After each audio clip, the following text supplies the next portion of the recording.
Hello friends, welcome to the NISHCHAY series of BFM. In NISHCHAY series, we are covering MCQs, case studies, objective questions which are repeated in the exam. So, watch the video till the end, share it with your friends, share it on all your social media platforms, like this channel. Okay, firstly like this channel, subscribe to this channel, click on that bell icon. So let's start. Okay. See here, importantly remember the questions in the exam, you will see it repeated from here. Many of them will be repeated.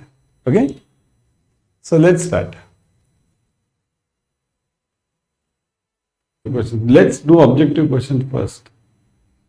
Which of the following is not one of the Basel II framework's techniques for calculating operations risk? Not, okay. Understand the question, not. You want not, okay?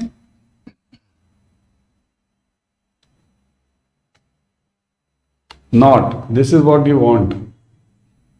Basic indicator, standardized approach, AMA, advanced measurement approach, foundation, internal rating based approach. Which one of them is not the method of calculating operations risk?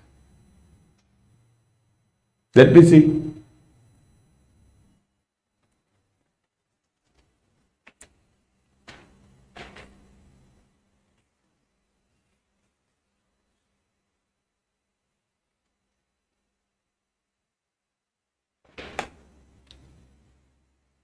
Read it everyone? Which of them is not? Okay?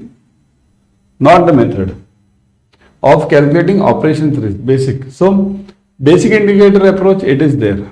Standardized approach, it is there. AMA, it is there. FIRB, it's not there. This is for credit risk. Credit. This is used for measuring credit risk, not for your ops risk. Okay? Ops risk has only these three methods. Even this is getting replaced now. This is getting replaced. Okay, this AMA is getting replaced now. They are coming up with a new method. Something standard, something. Okay? Does anyone know the name? They are coming up with AMA is getting replaced with what? In the paid classes I have taught it. So, what is the answer for this? For answer for this is FIRB. This is for credit risk. Credit risk has three methods. Okay. One is standardized we call it, standardized. Okay. Then FIRB, foundation internal rating based. And last one is AIRB, advanced. A, now same. AIRB, advanced internal rating based. Okay. So these are the three methods for credit risk. These are the three methods for this ops risk. Okay. Market risk, they are different. There are actually two methods only. Three are there. In standardized, there are two standardized methods in market risk. That we have covered separately. Okay. Next. Internationally, a committee approach to risk management is being adopted. Which committee deals with the different types of market risk and let me call it ops risk now. Which committee deals with ops risk? So which committee deals with ops risk over here? Think over it everyone.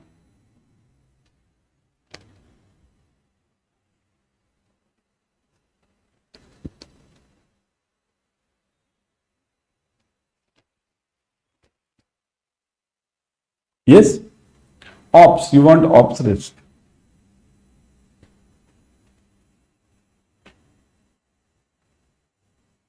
Which committee deals?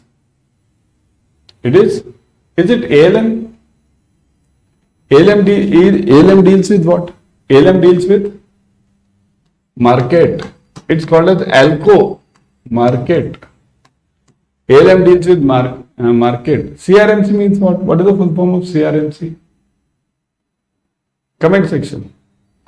Credit Risk Management Committee. Credit Risk Management and Committee. Okay.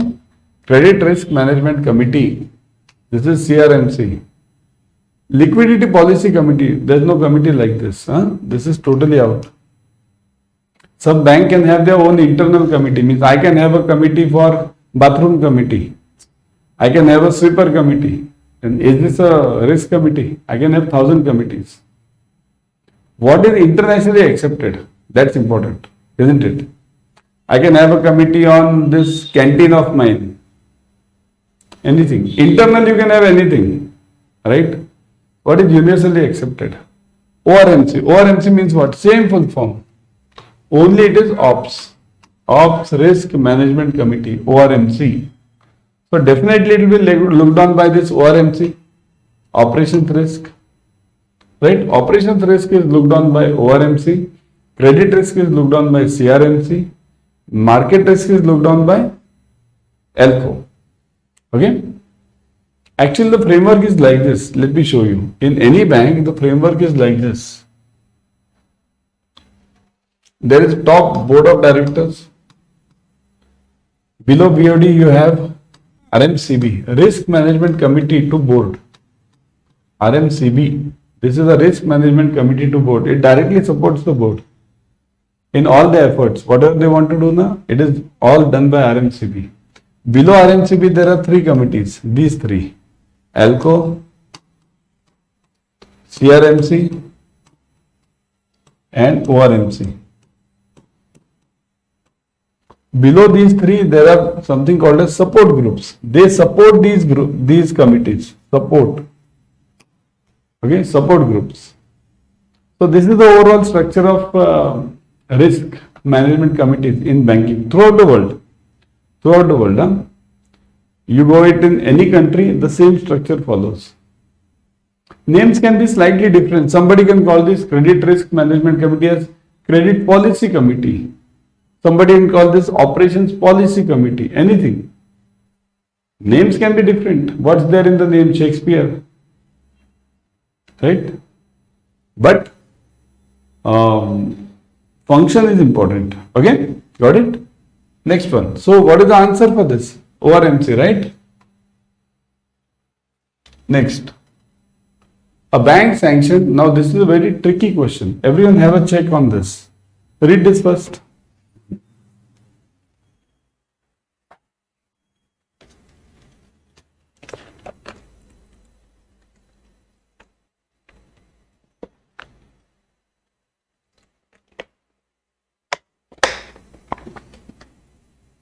A bank sanctioned a term loan of rupees 10 lakh for a period of 7 years at 3% plus base rate of 9%.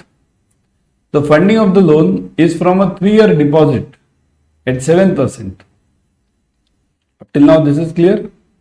While processing the loan, the branch missed on getting the mortgage done. The loan went into NPA. So it is what risk now?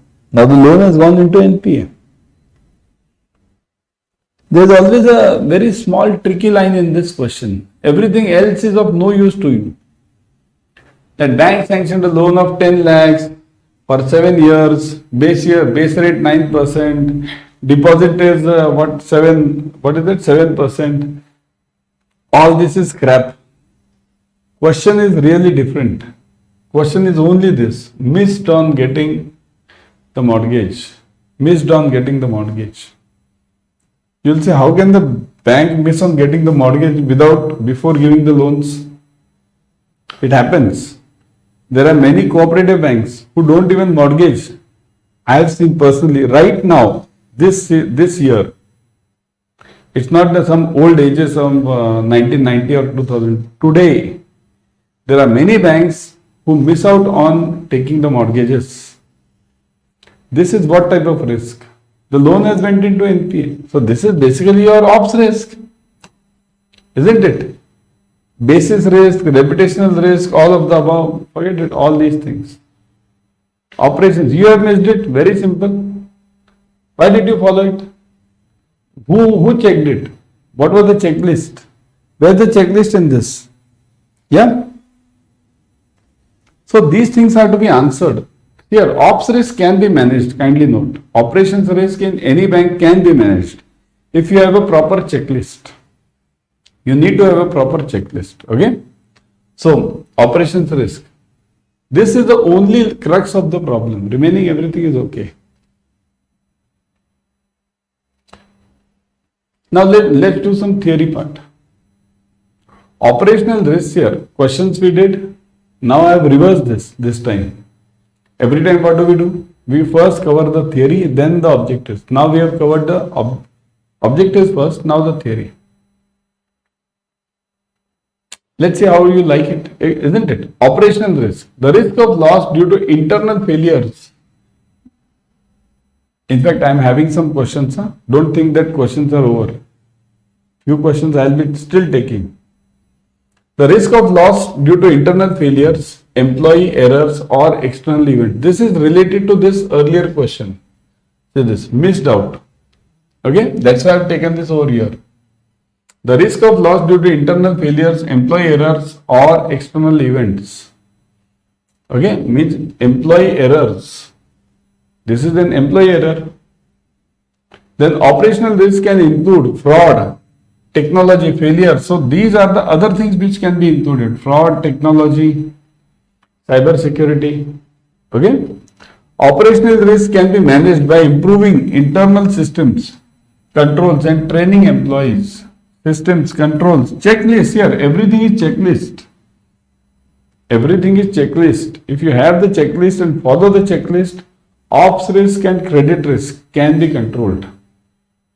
Ops risk and credit risk can be controlled.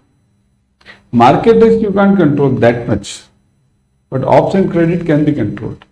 So this is basically the logic of operations risk. Okay, got it? So employee errors, fraud, technology failure, cyber security, then internal systems, controls, training employees, everything. By any which ways, your branch will be closed or you can't service the customers. Okay. Next. RBI has issued internals here. I told you the questions are there. RBI theory I'll be covering it some part later. RBI has issued internal control guidelines for foreign exchange business. Under ICG means internal control guidelines, which of the following limits is not required by banks for forex operations? Again, here comes the operations risk. Which of the limits are not required? Because what did I say? Checklist. Checklist is over here. Which of the points are not there in the checklist, not required in the checklist? Overnight limit, daylight limit, exchange limit and gap limit. Now we are talking of only operations risk. Okay, we are only talking of operations.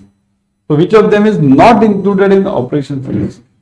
Overnight, daylight, exchange and gap.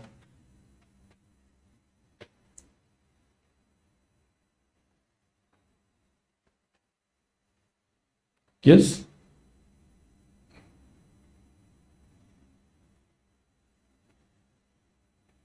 Okay. Answer this. What is overnight limit? Overnight limit means this is called as EOD position. EOD. We have this cash now in cash. In our daily cash in our branch, we have this overnight limit.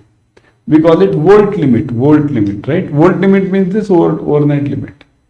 Same thing is there in forex also. Okay.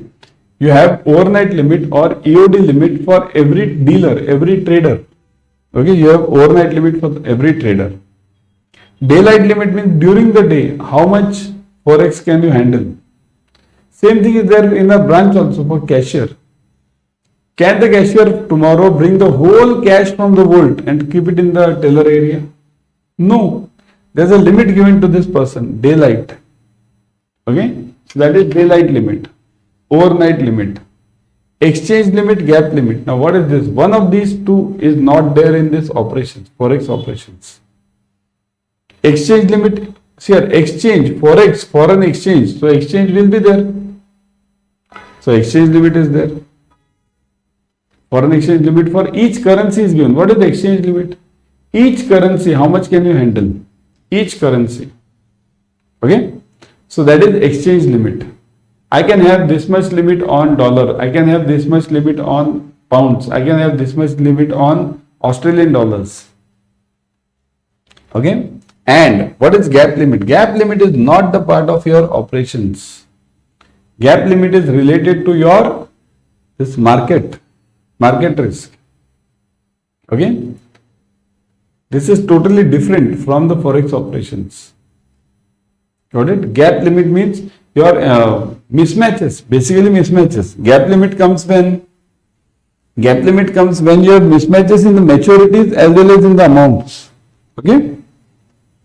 There gap limit comes. So this is not the part of your ICG. For forex, only for forex I am talking. Next, a huge strike. Now read this. A huge strike is taking place in a factory in Rajasthan. The materials which need to be exported are not ready by the deadline. In this case, which type of international trade risk is experienced by the buyer in Seattle, USA? So the buyer is in USA. Goods are exported from our country, Rajasthan. Now, which type of risk is experienced by this buyer? Yeah. Is it political, shipping, exchange, or operational risk? What did we see in the operations risk earlier? Let me show you. See this. Fraud, technology failures, cyber security, then employee errors, external events, internal failures. So this strike is a part of this part, internal failures, external. All these two. Okay. So this huge strike is a part of your operational risk. Okay. Operational. Got it? Which of the following is an important factor for limited hedging of operational risk? Important factor for limited hedging. What is limited hedging? Firstly, what is hedging? Hedging means controlling the risk. How do you control the risk? Yes. How do you control the risk? Operations risk. By preparing the checklist. By giving training to the employees. Just now we saw it. Training to the employees. So, limited hedging of operations risk. Absence of commercial vendor to sell operational risk data. Absence of commercial vendor, which is an important factor. Means what are the factors? Okay. Absence of commercial vendor to sell operational risk data. It can be one. Operational risk process correlations are fixed and known to buyers and sellers. So processes are fixed and known to buyers and sellers. Operational risk assessment is an objective and rigid. Okay, is objective means to the point. Objective means to the point. It's very clear, crystal clear. That's known as objective. And rigid, very firm, strong. Identifying operational risk accurately that are not yet apparent is a competitive task.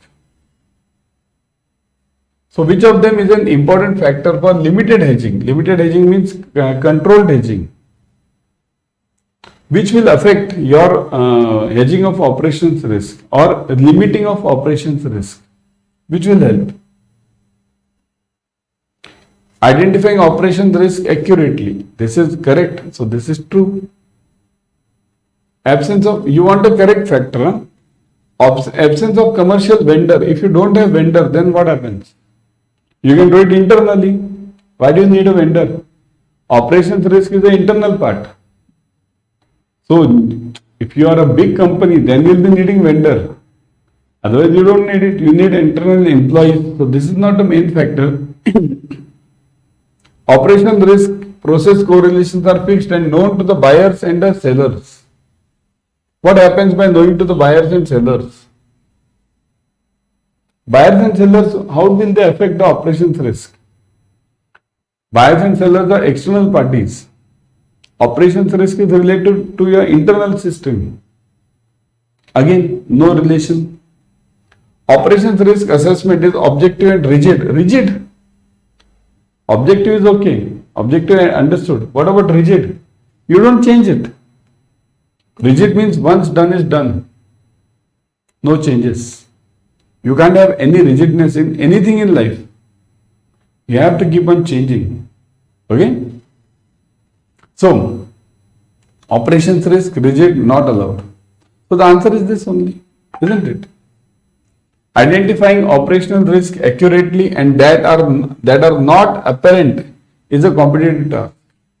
Competitive means what here? Whatever is going on in the market, as per your competition, you have to be in that race. Whatever others are doing, you have to do that. Okay? So identifying operational risk accurately that are not yet apparent is a competitive task. So this is the real factor. So this is the D answer, right one. Okay? Now let's come to the theory part. Operations risk theory is also equally important now. Kindly note. Theory will be covering some important parts. What are the operations risks? What are the causes? How to manage it? Very important terms will be covered over here. Operations risk in banking is the risk of loss that can occur due to internal or external factors. These losses can be financial or non-financial. So internal or external, what is internal factor? Internal factor means internal or external factors, this one.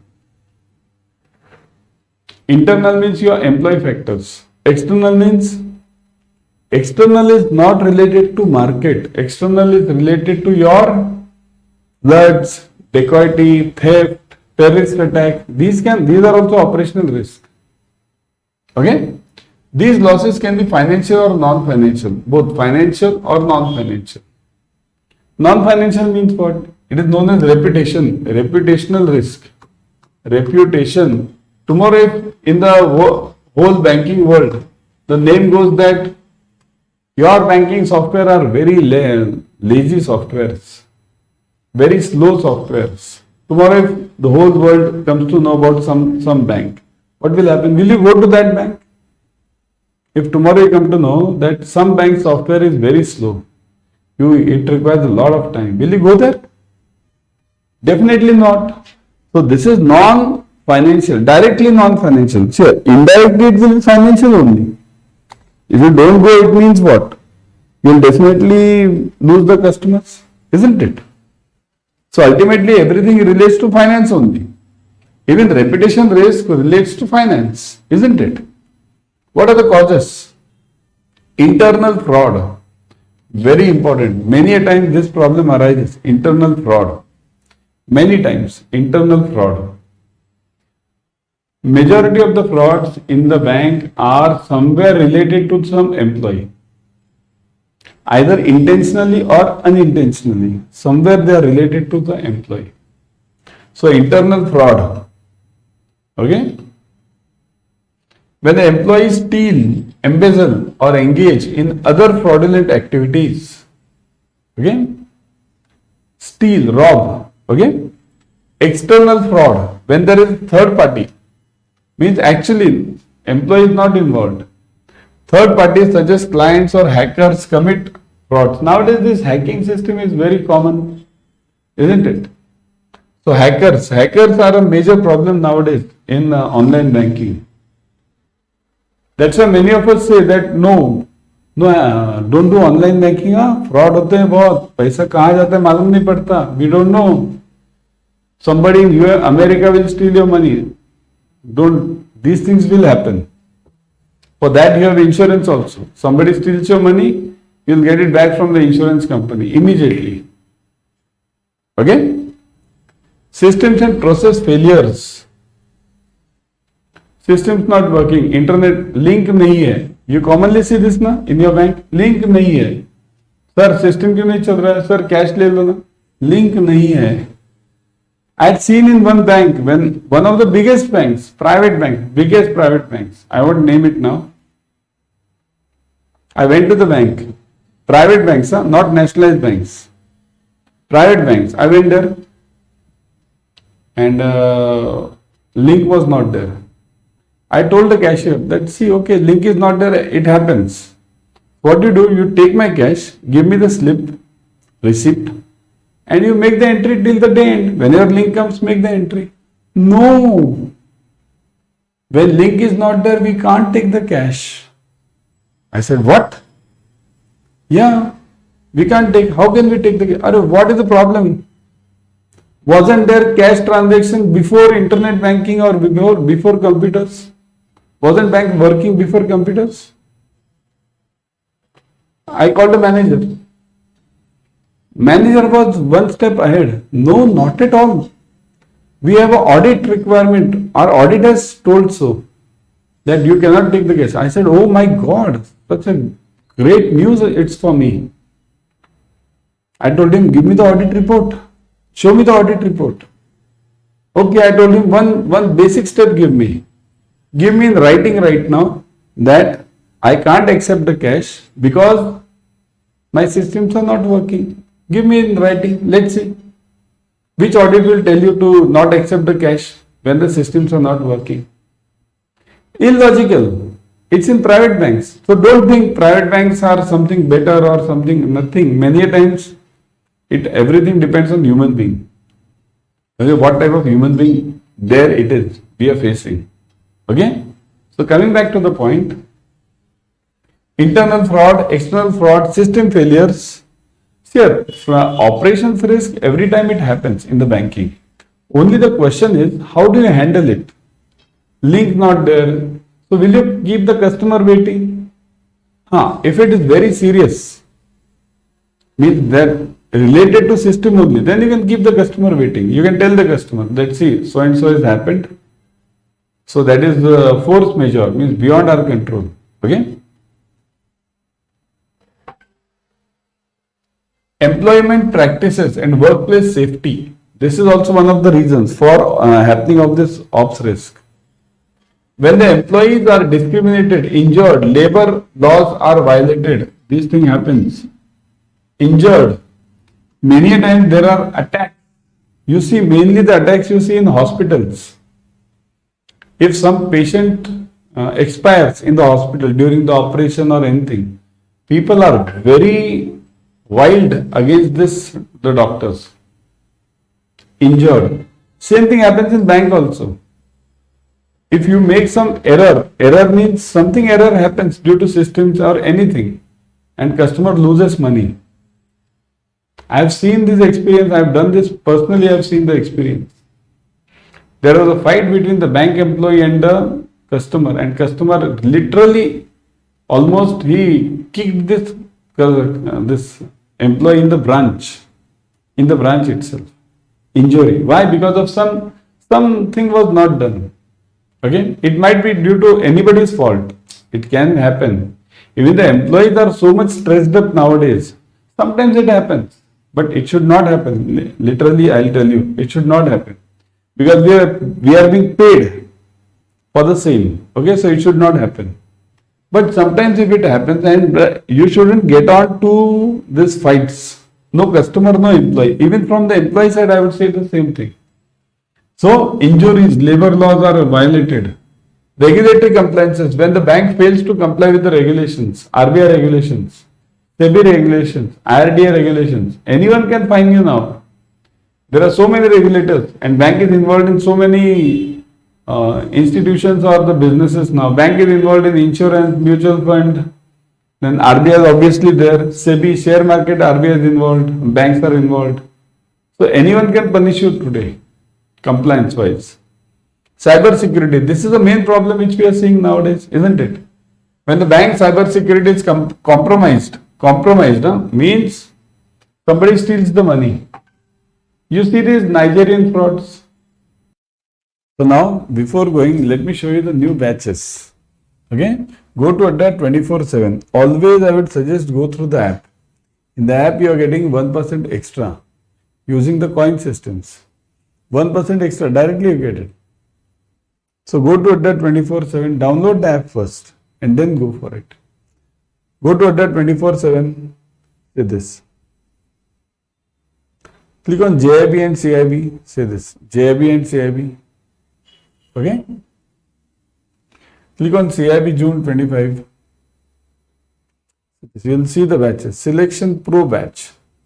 English one, click this. Recently started.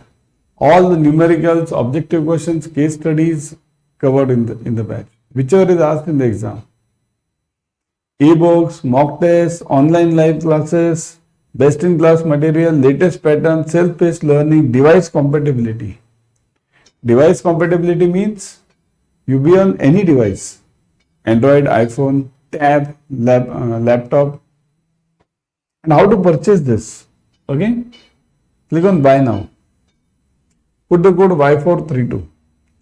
Y432. Click on apply. See this. 80% discount you are getting. 80%. Okay. Plus 1% extra through the app. So 81% net discount you are getting. Huge benefit. Also you can select this. You can also select the Mahapack. You can go for the Mahapack. In Mahapack, CAIIB Mahapack. If you go for CAIIB Mahapack, look at this. Here you are getting 15 plus batches per subject. 15 plus. Plus you are getting this ebooks, test, that is obviously there. Right now you are getting double validity offer. Double validity means you buy for 6 months, you get it for 12 months. You buy for 12 months, you get it for 24 months. Okay? How to purchase it? See the same thing. Never miss this code Y432. Y432. Enter. Look at this. Again, 80% off plus validity. See this. You purchased it for 6 months, you got it for 12 months. Double validity. So don't miss this. Okay? Because such opportunity rarely comes. Plus